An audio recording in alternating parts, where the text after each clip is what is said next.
Hi, my name is Patrick. I'm one of the co-executive directors here at Emerge SFU, and I'm here today with Dr. Anzar Khaliq from Habib University. Before we get started, I'll give a quick little intro of who he is. Dr. Anzar Khaliq is an experimental physicist, pedagogue, and a design thinker, currently working as an associate professor and the Associate Dean of Teaching, Learning, and Research at Habib University. He is also the founding director of the Playground, Center for Transdisciplinarity, Design, and Innovation at Habib University. Yeah, thanks again for taking the time to be here today. Super excited to have you here. And with that in mind, we might as well get started with the first question. So, could you tell us a bit more about your background? What exactly led you to become the founding director of the Playground at Habib University? Okay. So when I was pursuing my studies, I had absolutely no idea that if I would at any given point engage with any form of design research. In fact, I was completely oblivious if something like this actually exists. I was a purely trained physicist who was very interested in the problems that we were unable to understand at the small scale. So small scale physics, essentially nanophysics, was something I was working on. And I was working in accelerators throughout my academic career as a graduate student, as a master's student. And then I was also at the same time very interested in teaching the things I knew. And I also had a passion for speaking that was acquired through a 10 years experience of being a radio jockey. So I worked on the radio for 10 years and I actually like performing arts. So I also ended up having a diploma in theater while I was doing my PhD. So, so teaching appeared to be something natural to me, and I was at that time convinced by some of my colleagues that there are some wonderful opportunities back in Pakistan that I should think of. At that time, I was in France, I was in Paris. So I chose to come back, and I started my educational career, and pretty soon found out that a very exciting new project was started in Karachi. The first liberal arts university in Pakistan was being developed, and they were looking for a founding faculty team. And so that was early 2014, and I ended up joining the team. I was very impressed with what the overall vision was, and I was also very excited because of the opportunity to rethink everything, to redesign the educational experience we deliver to the students, and overall also challenge how higher education is happening in the global scenario, not just in our part of the world. So when I joined Habib as a liberal arts university, so liberal arts universities, people in the US know very well about. They are very different. Liberal arts colleges are very student-centric. They focus on excellent teaching, and they are known for their wonderful students as opposed to the Research One universities, which are known more for their excellent faculty. And so at Habib as well, we had to consistently work towards developing a culture and an environment where students become the reason why the university is known. So student-centered design was something we started looking at. We were also blessed that when we were designing the institution, we had some very interesting global partners who were helping us shape some understanding. So initially, there were two American universities based in the Middle East, in Qatar, so Texas A&M and Carnegie Mellon. They started undergrad only campuses in that region. So they were helping us. I met them to understand what undergrad education looks like, how is it different, how do you do research in such an environment. And then very quickly, we were also supported by Stanford and the Claremont colleges of Harvey Mudd, Pomona, Pitzer, and soon after Olin College of Engineering. At Stanford, one of our closest ally, or let's say an inspiration, came from the Hasso-Plattner School for Design, popularly known as the D School. And the D School team was kind enough to visit Pakistan and Karachi and stayed a week with us, training all of us in what human-centered design looks like, what it is. I was then given a mandate to think about using design thinking purely for pedagogical innovation. And so I, along with another colleague, so I was a physicist, another colleague of mine was a urban designer, and both of us, he was an economist and then a designer, very different backgrounds, but we got together and we did a year-long study which was based on the user input, user experience of what people wanted as a space that would be transdisciplinary, that would transcend disciplinary boundaries, and would do things that Habib University as a university wanted to do and can leverage such an approach. So these turn of events eventually led to the creation of the playground in 2016. We were into our second year of operation. 2 years hadn't one complete back then.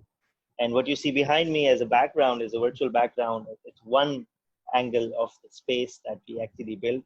It was the first community-led space at Habib. It was the first space that was designed through the input of the students and faculty and staff all together, instead of a designer and creating it for us. And we're like, okay, now let's use it. Oh, that's amazing. It's great to see how you all incorporated the student-centered design through that process. And it's kind of amazing how you had such a, for lack of a better word right now, such a wild journey that led up to all of this, right? Starting as a physicist with a science orientation, all the way up to here, just focusing on design and design innovation and transdisciplinarity in general. But speaking of which, do you see a lot of overlap between the sciences and physics and with design? Yeah, I think so. In fact, there's a very, very natural overlap between what we call the scientific method and the design thinking approach. In fact, I would say design thinking is taking the scientific method a notch ahead, because over time we have seen sciences to be generally disconnected with the social world. It's we call it the study of the natural world itself, or understanding the natural world, but we don't necessarily place humans within the natural world, or human settings, biases, experiences within the natural world. And you see that over the past 100, 150 years or so, there is somehow the science was, or the understanding or funding or support for science was hijacked to fulfill the needs that we have in a very capitalistic world these days. So many scientific endeavors are directly connected with financial benefits as well. One of the reasons why, for example, you see that in the current pandemic, we weren't really ready because studies in some fundamental areas haven't been as heavily financed or supported as they were earlier. Design thinking naturally allows you, it is very interesting because, like science, you do not start with a statement that is correct. You just start with a hypothesis. And just like in science, you spend a lot of time in trying to frame the right question. So in science, in physics especially, you just don't say, oh, that's the question, let's find an answer. We don't do that. We frame themes, and within that, we try to define what a statement would look like. That's essentially what we do here. Where it becomes very interesting now, and I think this is where science and design research meet really well, is when you start computing the consequences of the work you are doing, where you are always thinking about who will be using this work, who will be impacted by this work. Is it sustainable? Is it something that's going to help us in the long run? Is it something that's going to ensure safety, security, and other important things, especially environmental concerns these days? And I think this is where scientists who are equipped with the ability to think in a human-centered design manner, I think are very rightly equipped for the future of this world. Yeah, well said. There's definitely a lot of connection there, and there's a lot of potential application from that kind of thinking towards the real world, right? And it's interesting how you touched on the fact that it is very common for people to try and disconnect the two, right? So the social quote unquote sciences and the natural sciences, when really, if you think of it in a more broader perspective, there is a lot of overlap between the way you approach these two kinds of topics. So it's great that you touched on that. But hopping off of that as well, could you talk a bit more about why you think transdisciplinarity is important? Yes. So if you see the real world, so pick up any problem around you. Problems vary from region to region, and country to country, cities to cities, towns to towns. But you will find very rare examples where problems are solved by people who just know one thing. I mean, team of 10 computer programmers is not going to achieve much. It has to be a lot more than 10 people with a singular skill.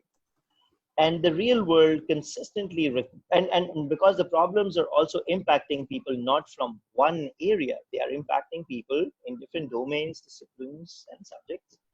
So it's sort of, I mean, natural to believe that no one person or no one discipline should try to understand and the problem and implement a solution. It has to bring in different perspectives. It has to look at the problem from different angles. It has to incorporate the complexity of the positioning of the problem itself, the context within which it is placed. I can't do that. No one can do that from a singular perspective, from perspective of a singular subject or a theme. And so, and this is a problem generally in universities as well, because we are siloed within our subject areas in such a way that even if we are afforded the option to take courses outside of our disciplines, a natural integration with folks from other disciplines and then integrating that as a principal part of your educational experience seems very difficult.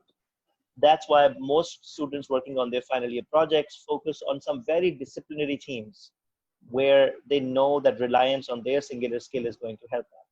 And that's why there's generally a lot of disconnect with what they do and what the real world needs. And that's why very few capstone design projects or final year projects translate into real world things. And that's why it's a shock as well when you walk into the market, you realize that, oh, I need to work with people with different disciplines. My thought isn't the only thought, and I need to work with others.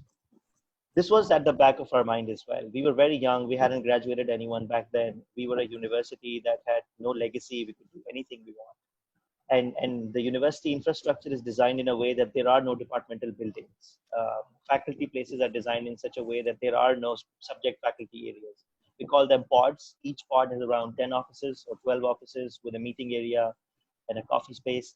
And they are all mixed. So a philosopher, a physicist, a chemist, a literature person, a sociologist all sit together. And this is where we generate tons of new ideas. We just knock on the door and say, coffee break. Like, sure. We walk out like, I was teaching Dreda today, or I was thinking of Karl Popper's this idea. What do you think of it? And a philosopher comes and says, yeah, I think about this, and I didn't know that. So like, cool. Can you come into my class and teach this next time? So a lot of ideas emerge. Something similar we wanted to create in the playground as well. So we using the design thinking fundamentals and philosophies, we like to explore problems. But when we are exploring problems, we like to see it from the lens of tons of different perspectives. And that's where all the majors, all the students from different disciplines kick in. And the same is true when designing solutions, that you bring in different people. So a policy person is looking at the policy perspectives of what you're doing. A design student is consistently looking at a language that's coherent, consistent, and easily accessible for people who are trying to look at the problem you create. And I think that's the overall goal of what we are trying to do here, that stop thinking of problems from a single subject lens and start looking at them not just interdisciplinary, but you have to walk out of your disciplines. That's why we call it transdisciplinary. That it has to transcend the disciplinary boundaries that we're looking at. Yeah, no, it's brilliant. There's definitely a lot of value in the different kinds of perspectives, even if it's just for what seems like a simple problem or a simple idea, because it's even though problems, they come in all different shapes and sizes, right?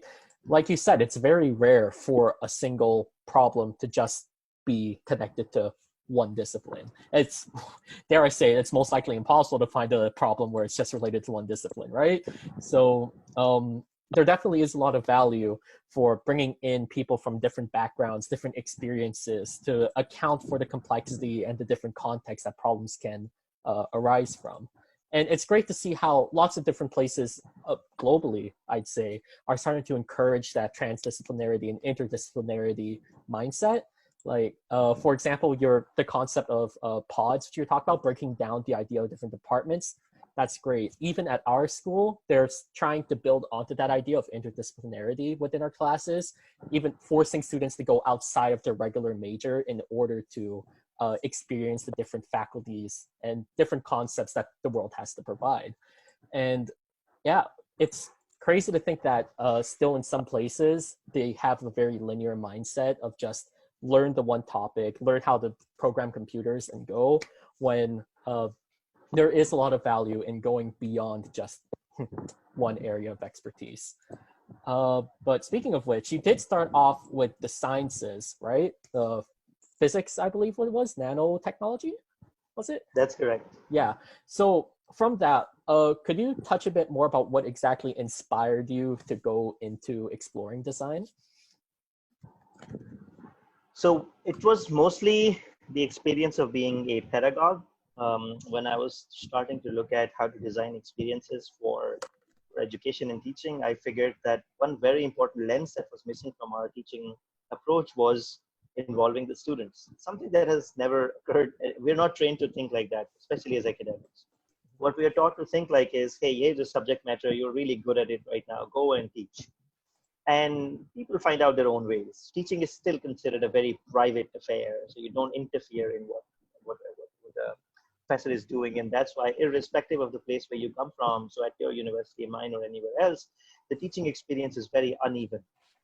Some people do a phenomenal job because of the personal effort, some are naturally gifted, and some really struggle. And so when I was starting my educational career as a teaching career, I was very confused with some questions. One, I always thought, if I'm going to teach fundamentals of physics, let's say mechanics or thermodynamics, very good content already exists online by some of the best professors that I loved when I was studying. Why would I reproduce what they have done in my class when my students can go back and watch those experiences? I had no answer to that. I was also wondering that academia is one space where technology is used the least in terms of leveraging what the digital spaces look like. And students today, your age, others who recently graduated, are very comfortable with the digital space. They live in the digital spaces a lot more than they live in the physical spaces. Faculties don't. We haven't used that at all. So the current state of higher education didn't seem interesting at all, and I had no clue whatsoever how to rethink about it. What door can I knock? Which part of the knowledge base can I look at for some inspiration? And this is where I think so. The first inspiration directly came when we saw the application of human-centered design at the D school, but they were primarily doing it for innovative ideas directly converted into sustainable businesses. They had a very specific goal. But when we looked at it, the first thing that crossed our mind was, oh wow, what if we put the student as the user and teaching as a problem, and then use a continuous process of design thinking to see if teaching can be reimagined, especially in the modern day and age, for the varied and complex needs of modern students. Students today are not similar to the students a decade ago. They have much better options to seek the same information. They have many alternates for their time. Um, Unlike my time where the content was only available in the professor's class, now it's available everywhere. You can choose to do whatever you want with your time and still learn. And so that's how the interest started. And then of course it expanded. I learned that design thinking is just one part of a larger design research process. There are tons of other design research tools that you would use. For example, certain aspects of that were very important for me, just like user interface and user experience. So user experience became very important when you think of students. What's the student experience? So you replace the user with the student, and you essentially start studying the student experience. We started looking at service design, especially if you are providing a service to the community in any way. How is it designed? So just yesterday we were having a conversation how to improve the processes through which faculty get things done at Habib. So we're going to work with a service designer to completely overhaul the processes through which things get done. So a pretty agile method, but literally designed by a service designer. So a lot of different design strategies started seeping in, and now we teach speculative and critical designs. We teach urban design, and UI, UX, and service design, and tons of other different systems thinking, many different implementations and different versions and different understanding of design. Yeah. Wow. Like definitely there's one thing which really interested me was how you mentioned the idea the idea how student needs have changed over time, because it's very easy for schools is a very common example for institutions and organizations to stay stuck in the same old way of thinking, because if one way had worked in the past, why not stick with it? But in reality, because of everything that's changed around us in the world today, like we have so many different kinds of resources, so many different kinds of information flowing into us all the time, that now our needs are a lot different. Especially the different kinds of skills we need to learn are a lot different than the skills we needed to learn 20 years ago in order to thrive in this new modern world. So it's great how there was that spin from the teachers always know best to maybe the students should be involved in the new kind of design, right? So the design process of getting the user first is so much value in that. So it's great that you were able, it's great that everybody there was able to explore that new way of thinking to see what could change. So in terms of design thinking in general, there's a lot of challenges which can arise when you are a designer. And as you may know, Emerge SFU is a workshop program which teaches lots of different topics. And one of those topics for this semester is UI UX design. So for the students who are currently trying to explore the world of design, could you touch on some of the challenges you faced as a designer and how you've overcome them? Okay, so one of the things that I would say that whoever now this is irrespective of the discipline you belong to. So the community who's out there, if you have an opportunity to learn about human-centered design, don't take it as an option, because this is somewhat it has somewhat become mandatory in the world out there that you need to understand different perspectives, especially the user lens, and there are very good strategies that train you in doing that. And if Emerge SFU is providing those opportunities to understand the foundations of why human-centered design is important and what can it do for you, then get those fundamentals first, and you would learn lots of important things. You would learn a lot of empathy, which is very important, and then you're also going to learn some fundamentals of problem solving. How do you look at problems? When we started all of this, the word design, apparently people think that design is aesthetics. People think that design is art. Design is, if you must have great sketching skills, or you must have great painting skills to be a designer. But that's a very narrow definition of design. Design is essentially problem solving. If you look at the original definition earlier written in different articles about engineers, it says engineers are designers. That's what it says. And engineers are designers who design solutions for complex problems. So design itself is a lot more than just art and expression. Of course, it's one form of design. But design essentially is an ability to unpack and solve problems.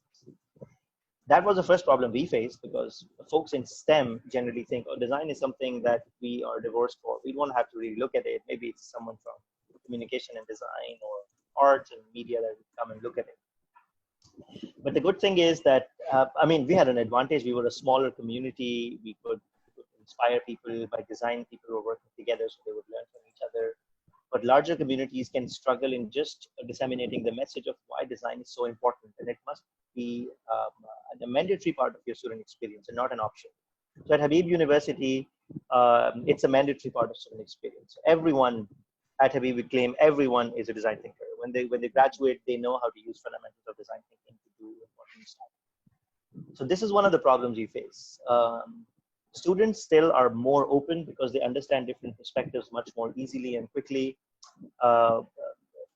Good thing is that today's generation is much more empathetic than the one we had before.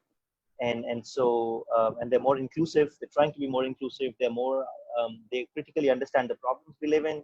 This day and age is presenting some of the worst problems mankind has faced. And some of them are emerging like really bad. We haven't gotten rid of some of the worst principles that we stuck to, and we're still sticking to them. There's marginalization, there is selective treatment, and many other ways in which people are not treated equally. So at the student perspective, it would become somewhat easier or natural if you use empathy to bring people in and say, listen, we have a very good new model through the use of empathy, where we try to understand problems in much more deeper ways. problem would come with faculty mostly, those, especially those who think that they are on top of their disciplines and would not really think that they need an extra tool to enhance on what they're already doing. And this can be a big problem because you need to somehow convince them to see things from a different perspective that they've been using for the past 30, 35, 40, 50 years. And that's not easy. And you have to empathize with them. They have something which in their mind is working really well. So why would I walk out of my discipline and try something new? And also, of course, the inertia that stops you from trying these new things. So in general, so some challenges are with concepts of what design is, what can it do for me. Some challenges are with adaptation of it, and then the advantage of any of that is, especially for students who are graduating, if you graduate with these skills and you go out into the market, irrespective of who you are, it doesn't matter what discipline, when you walk out there, you would realize that these skills are one of the most sought after by all employers these days. Employers, companies are designing solutions for people, for needs, and anyone who can better understand those needs and those problems is definitely needed because they are not myopic and they help you understand the problems much better than others who don't know this approach. Yeah, definitely. For in terms of one of the biggest challenges, definitely, I remember when I first started exploring the role of design because of Emerge SFU, was rethinking what the word design really meant. Because, like you said, it's very easy. The moment you think design, you think, oh, paintings, drawings, sketches, all the what's the word, traditional kinds of art. When really design is a mindset, an approach to do things. And once people make that shift from design being art alone to design meaning the whole concept of problem solving, it unlocks a whole new world of possibilities, really. It's more than just expressing art. It can be solving the world's problems, which I think is amazing. And another thing which I thought was great that he touched on was the idea of kind of being aware of the, as he described it, the inertia which can happen with ways of thinking and being able to empathize with that. And as he said, empathy is one of the most valuable skills a person can have because that can help understand the perspective of the people you're trying to help. And really that helps make the best solutions for all kinds of problems. But really at the bare bones of it, the first step is being aware of any possible, possible biases and inertias in one's thinking so that you can overcome that. So it's great that you touched on that and the need to be aware that that inertia of thinking can exist. Patrick, on the topic of UI UX, let me give you an example that we have recently faced that really highlights how important this is. So all universities use a learning management system. You must be using one as well. And we were using a learning management system, which is also a very popular learning management system. I won't name them, but here is a problem. All these learning management systems are equipped with many, many features, but they're not designed to be used by everyone. They're designed for power users. So if I am a professor of language who hasn't spent a lot of time working with computers, and I open this LMS, I can do some very basic minimal things, uploading resources, but I won't be able to use the real potential of this LMS because the real features are hidden behind different walls in such a way that my user experience is really impoverished. Then I look at the interface and it is something that I don't want to work for very long. And then when I try to find features, they're far away. So if it's anything is further than 2 or 3 clicks away, it doesn't exist. Even if it's there, it's just not there.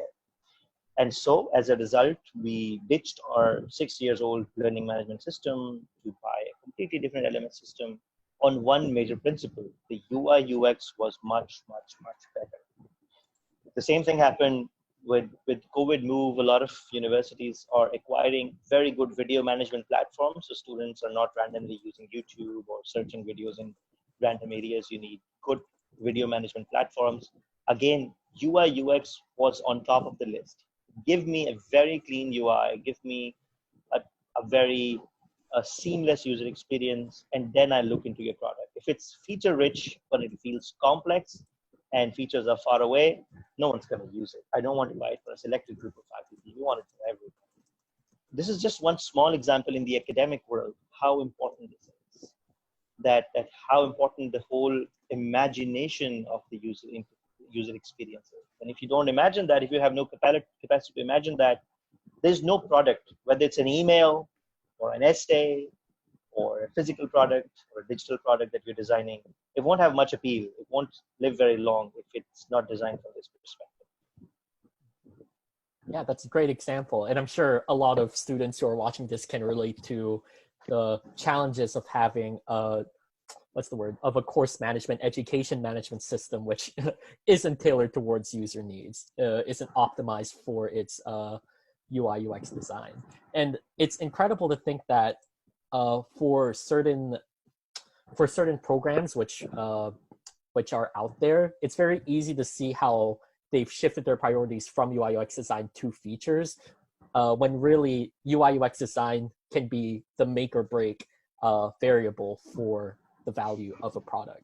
So even though a product system, anything really, any aspect of life, even if they have a lot of features, a lot of benefits which they can provide, even if they can do a ton of things, if it's not UI UX design friendly, none of it matters, because if a user can't use the product, then what good is all of its uses? So it's great that you had an example of that. Thank you. So yes, we did touch on a bit of the challenges and how to be aware, and that students need to be aware of these challenges as they start exploring the world of design. Do you have any other pieces of advice for any aspiring designers? Sure. I think there are some very important learnings on these processes. First one is that learning can happen from anywhere. So generally, when you're sitting in the classroom, we think that learning is happening in one way, where the professor is the one teaching and you're the one learning. It's not true. Learning is happening both ways. The kind of learning can be different. The same thing happens when you go into the job market. Your manager or your boss will appear to know more. And when you're designing solutions, they would always have the power to decide that this is the right solution. But what design really brings is this humility that all experiences are important and can be learned from. And you break down these walls of hierarchy to really understand what the problems are and how to solve them. And you never know where the greatest idea is coming from. So the first lesson is that learning can happen from anywhere, anytime, irrespective of the age, rank, skill of the person involved. So a 5-year-old might offer a great idea in a meeting, while a CEO of a company might not come up with the same idea. Second is that without the right use of empathy, the empathy is a tool that has to be used in different ways. You can't always use it in one way. So you have to afford the right kind of empathy to the right kind of environment. So learning to use empathy overall as a very important part of your journey in life will become very important, and you will learn this with time on how to use it appropriately. I think another very important point is that we have always said these things, that quality should matter over quantity. But quality is a very, very subjective term, especially when it comes to ideas. I can give an idea right now, maybe because of my rank achievements, you can say, oh, great idea, because it came from someone who probably knows their game. And if someone else says the same thing, you'd say, not really a good idea. What's your background of saying something like that? So we need to very carefully understand the difference between quality and quantity. In the design processes, you let people go wild with ideas, to let them really think out of the box. And that's important, because we are conditioned to think in certain ways because of certain experiences, and we need to walk out of them. This ability is very important, to start thinking outside of the experiences we've had. It's difficult, but it's possible, especially when you hold your judgment and you stop judging ideas that people are giving because of your own experiences. And you never know what great ideas are coming out of those. So I think that's also fantastic. So you as students, if you are working on some problems which are wicked, there is no one solution that comes to mind, try to bring in these different ideas where you focus on quantity first, and over time with constraints move towards the one that suits best. So start ignoring the word quantity and quality, and over time you will see that there's a different approach hidden there. You also have to find a very good balance, especially for science students, between a divergent thinking and a convergent thinking. As a physicist, as a mathematician, as a chemist, as a biologist, you're taught to think in a convergent manner. So if you're solving a calculus problem, you would end up with a definite solution for most problems. And if you're working on a physics problem, very simple, that I throw my mobile phone, I hope I don't, but if I throw it, if you know the right conditions, you will know exactly where it lands. So if I give you that problem, there is one answer to that. The answer won't be, it would be on the moon, or the answer is there. So we're principally designed to think in a convergent manner. So converge on one solution. But in the real world, especially when humans are involved, there's no one real solution that would work for all communities, all spaces. There are no universal solutions that we are aware of. A solution that works in Toronto or New York might not work in New Delhi and in Karachi. So you have to be very, very, very mindful of that. So this is where divergent thinking comes in. That more than one solution to a single problem can exist, and they can vary from context to context. And that's very important. So sitting in Karachi, I would not try to solve a problem in your university, for example. That would be extremely naive of me to do that. And the same thing, no white person can come in Karachi and solve our problems. They would not know the context, and they can't just bring their solutions here. So I think these learnings are fundamental to our growth, irrespective of your discipline and wherever you are going. If you adhere to some of these principles and fundamentals, then you're bound to have a much better perspective of the world we live in, and hopefully a better contribution. Yeah, you definitely brought up some amazing points. Like the idea that learning is rarely ever just a one-way transaction. It's learning's a two-sided coin, where it's very easy to get into the idea that learning's always just set in a classroom. There's one teacher always teaching the student everything, when really it does go two ways. And being open to that can bring a lot more value into the work we do. And it's great that you emphasize the value of having an openness to new ideas and that sense of humility, because it's definitely, I'd say it's common for that perception of, if a person is higher up than you in like a work hierarchy, then they know more than you, which if you think about it in a broad perspective, is rarely ever true. They may have certain areas of expertise, but just because somebody's a higher rank than you in technical form doesn't mean that they're always right, that their ideas are more correct than yours. So it's great that you pointed out that that easy flaw in thinking when in the workplace, and having emphasis on learning the right use of empathy. It's great too, because there's definitely a lot of value from that.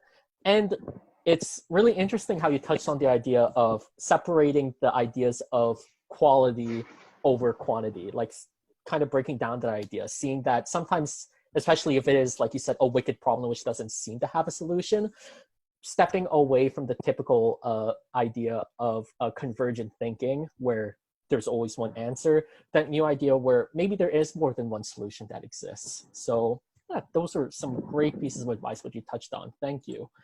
So kind of hopping onto that now, if you had to narrow it down to just one thing, what would you say is the most valuable skill that anyone could have? Having the humility to accept that you cannot understand the problems around you alone. Definitely. Well put, concisely said too. Definitely covers a lot of the stuff we've said in this interview already. The idea that it's rarely problems which can be solved with one person with one background. It's something which the most value that can be created is typically done together. And in fact, I remember there's this one quote I saw online, I believe, where it's very common for people to have the idea that collaborations are additive, where it's me plus you creates a bigger solution. When in reality, because of the nature of how ideas can interconnect, that collaborations can actually be exponential. The concepts of two people coming together can produce way more than just two people creating ideas on their own. So there definitely is so much value in having the humility to accept that there are some things which you may think can be done alone, but in reality have a lot more value when you bring in somebody else's perspective. So yes, thank you so much for that. We'll just hop on to the next question here. So you've had such a wild journey, as you've talked about earlier. Is there anybody you would attribute as a major inspiration in your life and in your journey?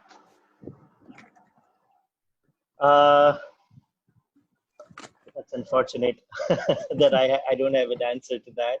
That's fine. I have acquired pieces of inspiration from different people in different ways who have nudged me in different directions. As a student, people were inspiring me to think about physics in a different way. Then completely different people who had nothing to do with academia forced me to think about performing arts. And at some point, some professors introducing me to a completely different world, nudging me there. Then this university experience where the interactions we were having with different universities allowed me to think differently. So it would be unfair to think of this. I can't ever think of a single individual, but I know that where I am today, it has been shaped by a dozen or more than a dozen different people, and because of either direct or indirect influence that they had on me.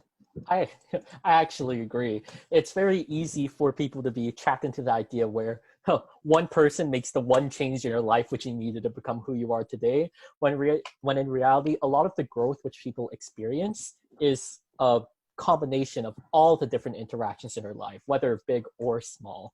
And there are so many complex, intricate interactions which you do have with people every single day, and it may be close to impossible to see exactly how those interactions have shaped us. But at the end of the day, the people we become after years of development can rarely ever be attributed to just one person. It's usually what's the word?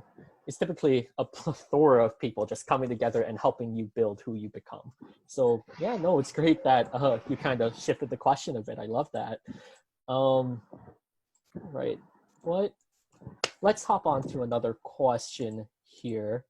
Could you touch on a bit more of some of the projects you've completed using design research and design thinking to have more examples for the people watching?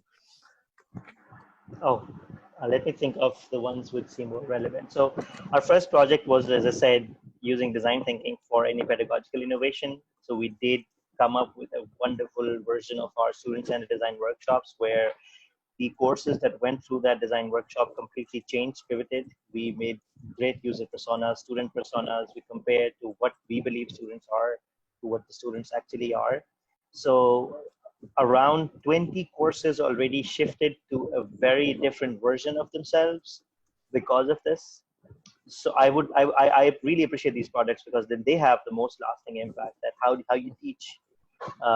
So it won't have a financial or economic impact right away, but in terms of thinking and approach and skill, I think there's a huge deal of interesting work that happened. Then we have done quite a lot of interesting work in gender studies. So, for example, Karachi is a city where mobility is a problem. Moving in the city is a problem. And we have specifically worked on problems that women face while moving in the city. And so we have recently concluded a research project where there were some very interesting findings and solutions proposed to people who are, especially to women of a certain age who are moving in the city, about safety, security, ease of movement, mobility. We have worked with on some very interesting challenges related to behaviors when it comes to using utilities, for example, gas, water, electricity. There is a difference in how people perceive those utilities and hence do not pay for all of these utilities. So instead of penalizing people for not paying for a utility, we engaged in a very interesting multi-year long study on what user behaviors actually give birth to this sort of interaction. And so we're learning some amazing new things because of that.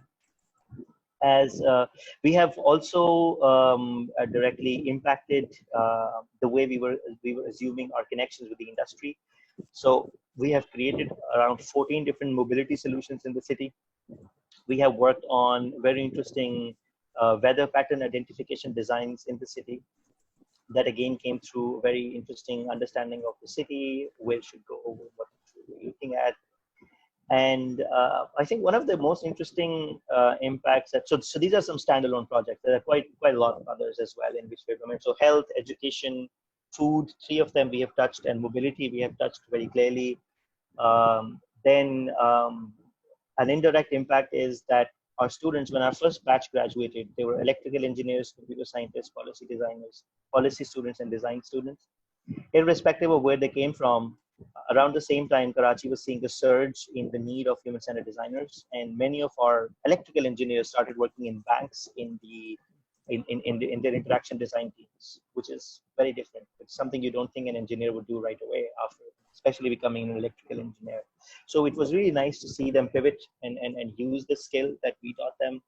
And we see that there is a direct impact on how people perceive the role of educational experiences to be. Instead of being very utilitarian, they're looking at them as a very interesting part of their journey through which they can construct their own experiences. Yeah, it's like you've listed a lot of examples clearly. And then that just shows the versatility of design thinking, right? Whether it's accessibility, education, regardless of what it is, there's always some opportunity for design thinking to be used to create more value. And it just shows the value of pivoting from traditional thinking to more exploratory, divergent thinking, exploring new ideas. So yeah, thank you for all of those examples. And that just comes to show that really with more design thinking, that new way of approaching problems in our world can really help, as cheesy as it sounds, make the world a better place with these wonderful new ideas. And that's everything from my end. Do you have any last words before we wrap up this interview? Well, I would just generally push on this one thing, that I'm very glad that a group of students is working on such an interesting and important initiative. You are doing a lot more value than I think you're aware of. This is something that institutions should be doing in general, but I'm very glad that your institution is becoming a very good patron of what you're doing. They're supporting the activities you're doing. And I'm pretty sure that people who take your services, who learn new things from your platform, are going to remember it for a long time and will probably come back and support this project, whether it stays inside your university or becomes an independent project. So I'm really glad that there is there's such a profound understanding of what we need and what design should play as a role in a young student body. You're doing a phenomenal job. And I can't be more proud of the generation that we have today. And I think that you are going to do a lot more good to the world as opposed to the generation before you, who have done nothing but to hand you over an extremely terrible world to live in. Thank you so much for the kind words. At the end of the day, we want to do our best to provide an accessible resource for students to help make the world a better place. So yes, that's all of our time for today. Thank you again, Anzar, for taking the time to interview with us. It was so great to have you share your insights with us. And yeah, that'll wrap up our interview. Big thanks to everybody who dropped by to listen, and take care.